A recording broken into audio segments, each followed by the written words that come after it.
He's larger than life. He'll give you strife. He's Todd. He's tall, he's mean. He's labeling machine. He's Todd. Rides a motorbike. He'll tell you what it's like. He's Todd.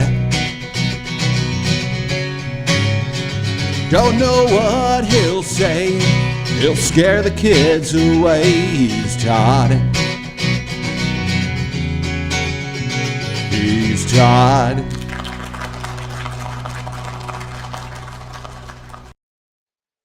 Hey, good morning, good afternoon. And why this, you say? Well, because I don't have much protection left up here. That's one of the reasons. Number two is it's National Safety Month. Yay! And so brother's been doing a lot of stuff on safety. And I got a special guest here in a little bit. We'll bring him on camera in just a little bit. But speaking of safety, all right. So in my previous careers, I worked for the city of Carlsbad, California in their street division. So lots of asphalt, lots of concrete, lots of construction, heavy machinery, stuff like that. And back in the day, it was kind of a safety schmafety. And man, see, I can remember knocking my teeth out. No, these aren't real. I know, but no. These are a gift from the city of Carlsbad. And let's see what else. I jacked up my back. I fell out of the back of a 5-yard dump truck. Splashed turpentine because we did all of our painting, street painting, and then we'd clean everything with turpentine. Splashed that in my eyes. Had 4 kids unexpectedly. You got to be safe. Right? But look at me now. Look at me now. This is what you get, and what you're seeing is when you're not safe. Okay. And so you may be asking out there, how does labeling fit into safety? How do your stickers, Todd, fit into safety?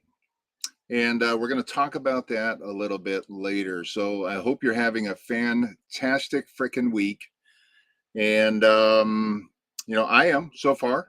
All right. It's getting toward the end of the week, which is always good. And we've got an extended weekend coming up. Well, me. I decided I don't want to work Monday. Anyway, so that's my boss doesn't know yet. But anyway, I'm not working Monday. But we're going to talk a little bit about safety. All right. And everything about safety, actually, not just labeling, right? Because one of the things I did is I reached out to Dan Cobb, and we started talking about safety. And so Dan actually has a newer rep firm in his territory, and we decided to bring Z on. Z, all right. So if you could, Alex, get Z on camera, and there's Brian right there. Brian Szmania. Now I know I got him. One of the two is right, correct? One of the two is right. Yes, Szmania is the right one, but that's why Z is always the go-to. It's easier. We were jacking around before the show, and I basically said, hey, you know what? I know I'm gonna hammer your name. So I might as well say it both ways, so that way I can say that I'm correct. So anyway, hey, thanks for coming on board this morning, Brian. I appreciate it. Yeah, pleasure to be here. Excited to talk safety with you. Yeah, man, I love safety. Well, these days I do. I mean, I'm so fragile. I could trip over a pebble and throw a hip, or at this stage in life. Oh God, you have no idea. So anyway, we're going to talk all about safety, and we're going to talk about some of the other products that Brian carries, and Brian does, and Line Drive, right? They do represent brother, and in between or at the end or blah blah blah, we're going to talk a little bit about safety labeling. But Brian, I'm going to turn this over to you. I want you to, if you'd be so kind, talk a little bit about Line Drive, talk a little bit about where Line Drive is, from a nationwide, certain areas, the geography, and then we're going to talk a little bit about some safety statistics. Say that fast 3 times. So anyway, Brian, if you could talk a little bit about line drive and what you do for them, and then we'll go into some stats. Yeah, absolutely. Again, so thanks for having us on, Todd. Really appreciate it. Just for those of you watching, listening, Line Drive, we're an outsourced sales and marketing organization, primarily focused in the industrial MRO market.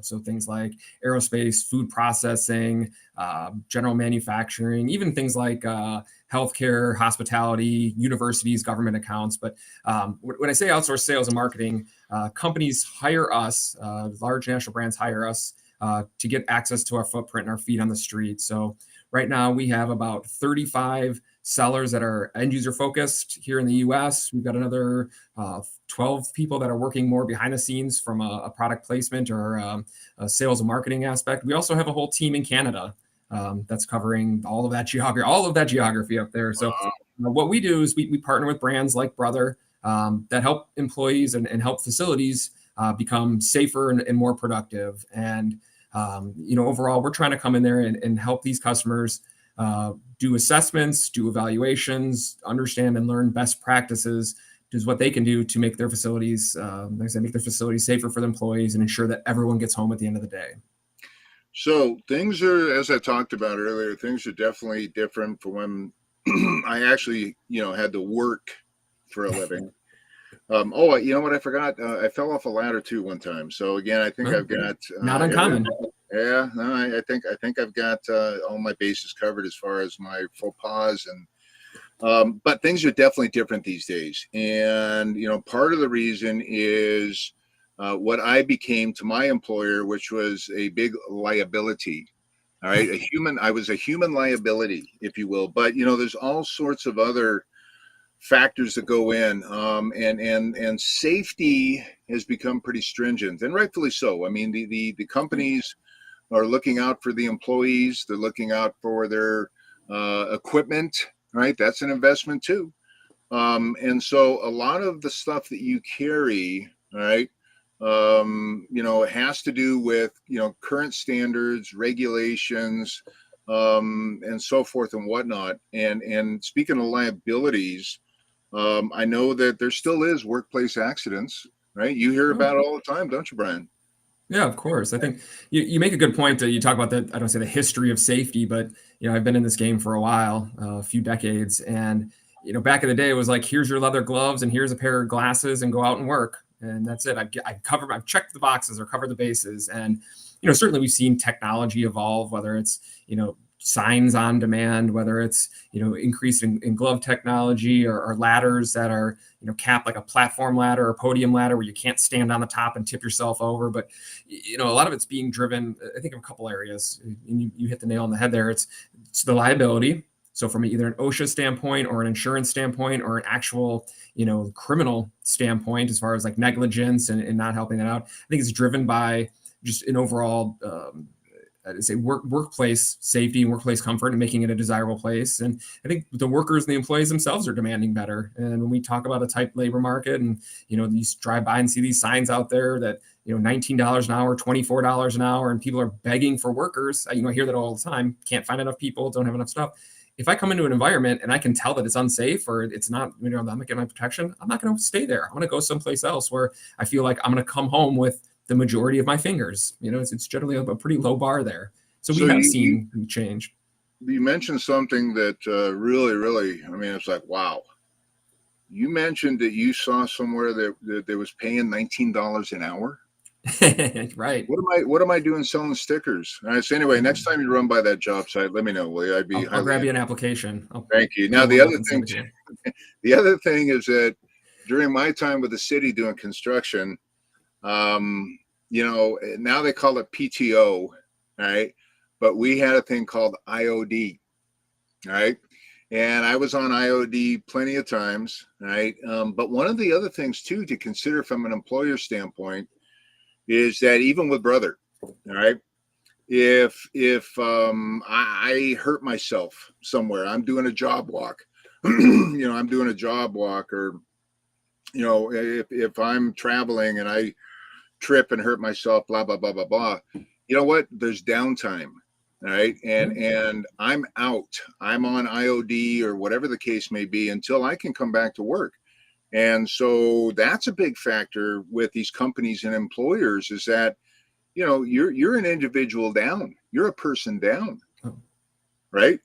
And yeah. so, again, with the way it is, and I'm glad it's the way it is right now. And I'm regretful that it wasn't this way back in the day. But I want to talk a little bit about some of the products that you represent. And then I want to talk about workplace statistics, if you would. So I think you have a little screen share somewhere in the Yeah. background. Just And I throw that up there. think on that screen share too is you've got some of the products that you represent. Yeah, Correct? absolutely. So, we look at this, as I mentioned, Line Drive being an outsourced sales and marketing team. We partner with some of the top brands out there, so you can see these on the screen, including Brother, and that's something we're really excited about. But we go and look at as we're going to market. Every year OSHA releases their top 10 cited violations, and these are things that people are getting hit on all the time. And most of the time, it's coming from an accident. OSHA does some I guess you call it, they do some proactive searches, but most of the time when OSHA shows up at your place, something has gone wrong, whether you've fallen off a roof or a ladder or, had an electrocution. And so, we take a look at these and you can see some of the main ones are pretty common and pretty standard across the board. With most facilities are using some sort of fall protection. They got a guy working on the roof or they've got pickers in the warehouse. Everyone uses ladders. We see face protection, machine guarding if there's rotating devices. But what the number 2 on here is hazard communication, and that's a big piece these days. Is having the right signs and labels and identifying what those issues are or what the potential issues are, and making sure that you're giving your employees guidance on how to not injure themselves. And people are really, there's always this running theme of OSHA, and you don't want to get into it, but not only is it just injury, and you made a great point about it's the injury, it's the time off. I'm down manpower, I'm down productivity. I probably also don't have a really great enthusiastic workforce when people are getting injured and having that stuff. But companies are also recognizing the direct costs and the indirect costs. So it's not just the employee. There's fines, there's insurance, there's costs. If I'm a safety director and I have an incident, I'm filling out reports, I'm working on my logs. There's a lot of cost that goes into it. And you can't think of back in the day of what's the cheapest pair of gloves I can put on, or what's the least I can do? Slap up a sign that says make sure you put on your PPE, and that's it.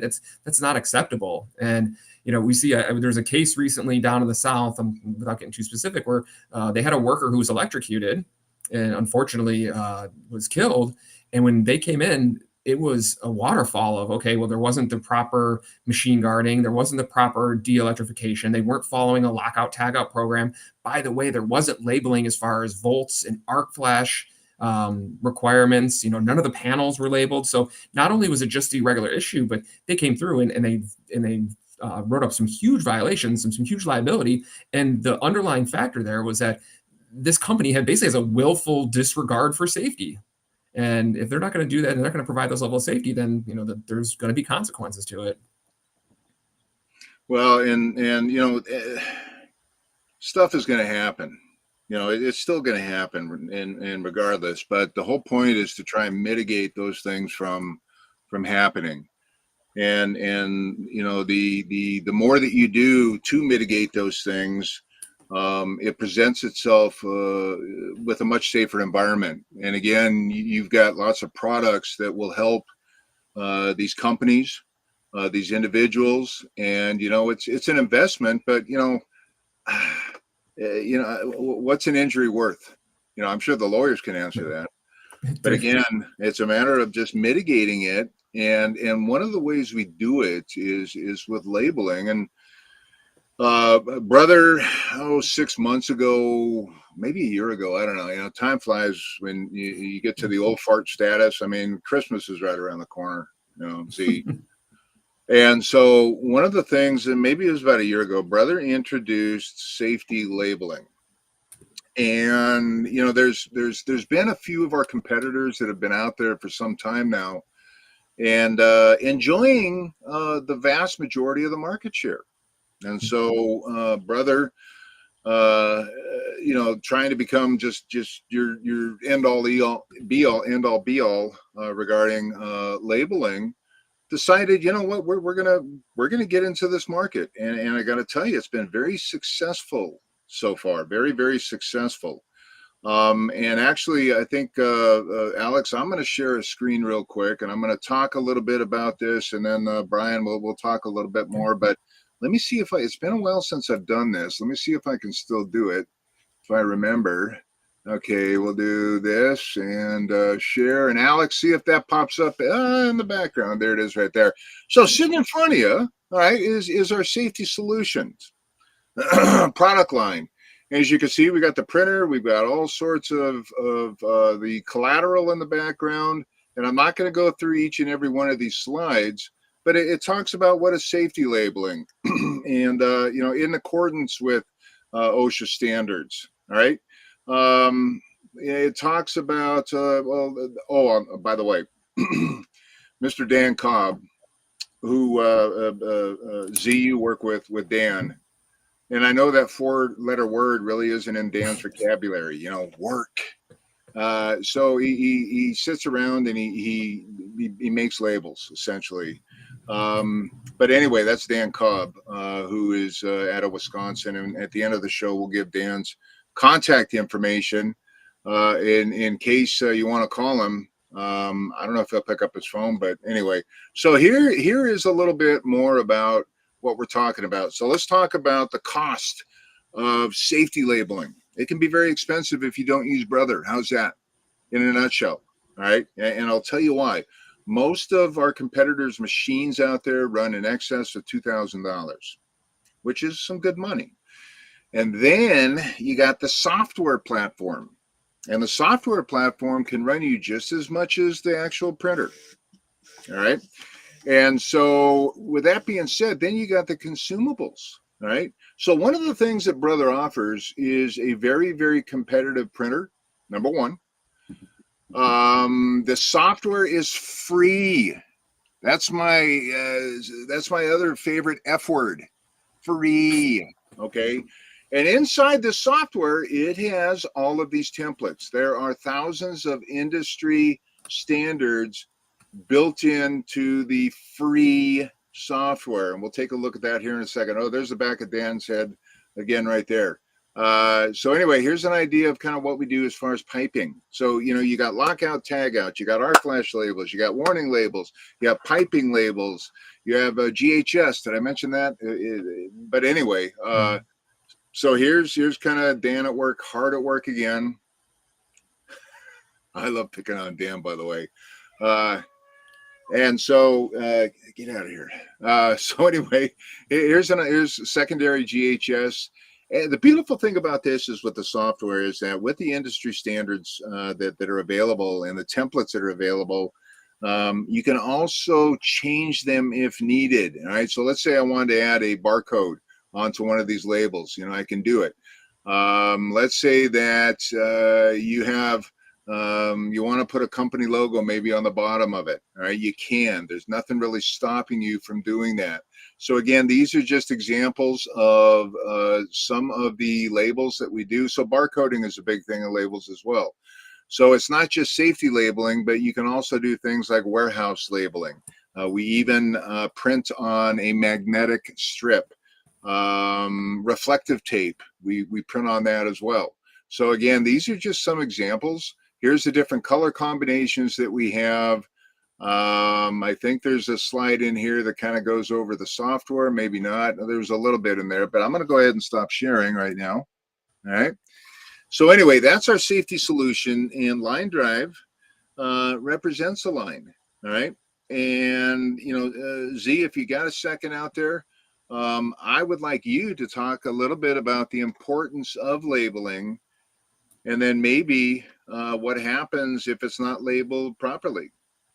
Oh yeah, absolutely. And I think And that printer is awesome. We are the feedback we're getting. We've been together for about 3-4 months now, and the feedback we're getting from the customers is it's awesome. It's super flexible. It allows basically print on demand. There's no lead time. I'm not placing an order. I'm not having to think about what I want. I'm pulling out my computer, my phone. I'm making the label I need. It's printing, and I'm putting it up there. So that's been really positive. And you mentioned the competitors, and the pricing differential is huge.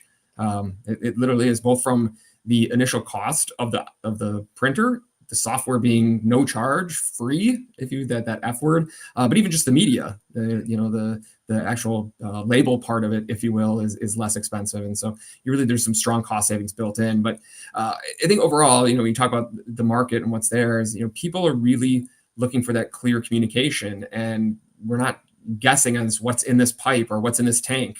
What is so when you're looking at the GHS labels, it's important that we're notifying our employees the hazards and what chemicals are there, so we can prevent dangerous accidents. It's important to mark the pipes and make sure it's clear. And the one thing that we're seeing, even it's going down to another level. So it's great on the front of the panel that we've got how many volts are on there, the arc flash hazard label, any sort of PPE that's required. You can, as you mentioned, you can put that QR code, they can click it, and it's going to go to a detailed link as far as what arc flash suits they need, what kind of gloves, face protection, which Line Drive can certainly help you out with if you're not clear on that. But when you open up the panel on the inside, back in the day, you definitely had experience with it. It's handwritten pencil and markers and things crossed out. And, so we look at some of the other brother products, there's a huge opportunity just for that, to make sure you get your electrical panels right, and that people understand when we're trying to, as I mentioned in that example before, when we're working on some equipment, we need to de-electrify the right machinery, that I know if I'm switching that off in the panel or in the breaker, that it's actually the right thing that it's going to.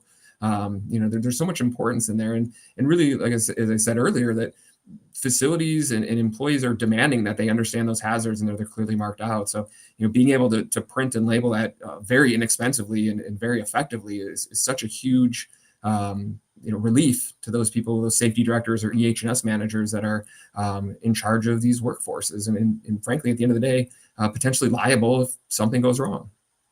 Yeah. So you mentioned, we're kind of talking about safety labeling here and that solution we have, but sitting behind me is our everyday, out in the field. It's for low voltage, for high voltage, and so that stuff fits in as well. And you mentioned something about a panel schedule. You open the panel schedule. I still do that in all my hotel rooms that I'm in.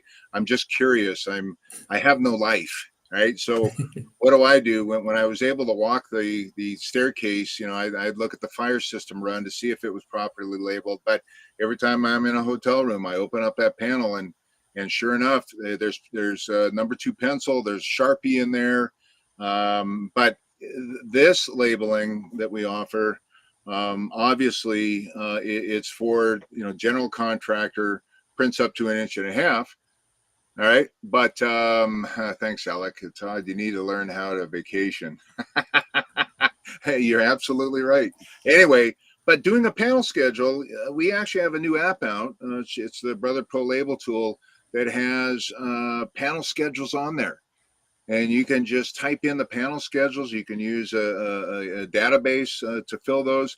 But anyway, we're not really here to talk about that. For more information on that, as well as the safety printer, reach out to both Brian and I. But Brian, I want to thank you for coming up to about the 30-minute mark. But I want to thank you very much for coming on and talking a little Line Drive, talking some safety.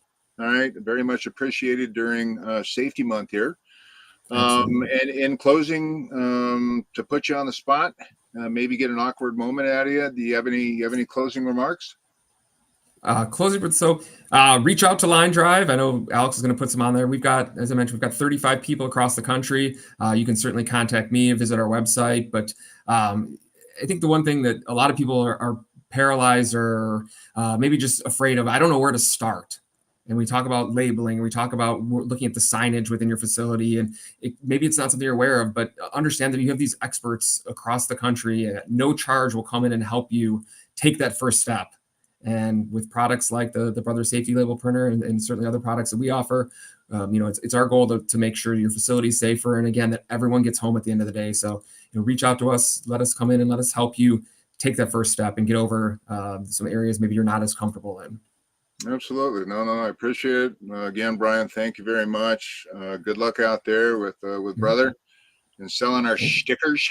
So reach out to Brian if you have any questions. You can obviously reach out to myself regarding anything you've seen here today as well, regarding the safety signage solution.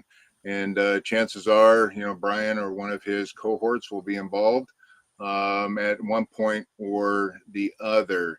What do we got next, Alex? What are you going to throw up there? I always forget. So July 27th, what I'm going to do is, it's the overview of the Pro Label tool. All right.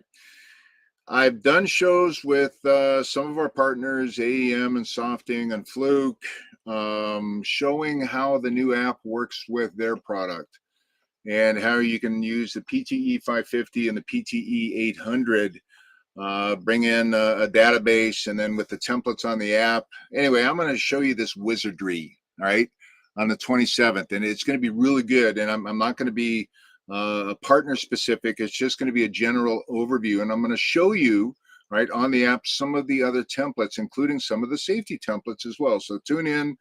Did I say June 27th? No, July 27th. All right, so tune in July 27th for the Pro Label Tool Overview Show. What's next there, Alex? So almost 21,000 subscribers right now. That just means the world's going to hell. If I can get 21,000 subscribers, there's something wrong, or there are a lot of bots, or but anyway, it is what it is. I'm enjoying the all the subscribers.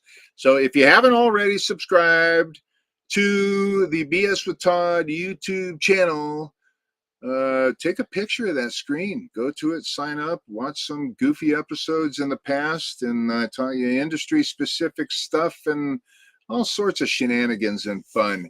And so I think the next one is the newsletter, the Morse code newsletter. We're sending out these Morse code newsletters, and so if you happen to get one, they're actually pretty good. You want to know why? Because they are. And they talk about the industry, and they talk about labeling, and it's pretty cool stuff.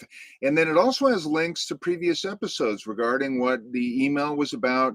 There's all sorts of videos basically backing up my BS that I sling every couple of weeks. So anyway, if you haven't, you can subscribe to the Morse code. I love the name of that. The Morse code newsletter, email stuff. And so I think the next one is, so if you want a copy of the top 10 most cited violations of 2022, take a picture of that. And it's going to go to that screenshot that Z was sharing earlier, right, to get an idea of where safety happens, where it should be. So anyway, take a picture of that if you're interested. And then I think we have contacts next. I think so we got the contacts. Here's how to contact most of us, right? So I'm here in northern San Diego. Jamie Brookover is in Virginia Beach. Dan Cobb always stays at home now. He's in Wisconsin somewhere. Bruce Page is actually on PTO. He's been on PTO for the vast majority of the year so far. But anyway, he's on PTO again. So if you want to contact Bruce, there's his contact information. We got Rob Dawkins, and then we got Mr. Craig Robinson, our national sales manager. He's out of Sarasota, Bradenton, Florida. And unless it's an emergency, don't call him, because he's just going to bust my butt otherwise. So anyway, I appreciate y'all showing up. Alex, thank you very much in the background. I appreciate you back there. Let me see what other no label. Okay, so so I'm going to the UK. All right. And so that's why he was mentioning something about, I don't take vacations, but I'm going over to London to spread the brother love in London. Even though it's not a work vacation, I will be working, bosses. So if you get some, expenses from London or Scotland, I will be working, right? But anyway, I'm heading across the pond, if you will. So anyway, with that being said, I'm going to sign out. We're 9:36. I appreciate everyone showing up. Thank you for making this show a success. Thank you for the brother love, well, and love too. But thank you, everybody. Appreciate that. And things are going strong with them, brother. And want to show you the app next time. I think you'll be very pleased with that. But again, cheers. Have a great rest of your week. And again, if you have any questions, whatever, reach out. Thank you very much. Oh, there. Thanks.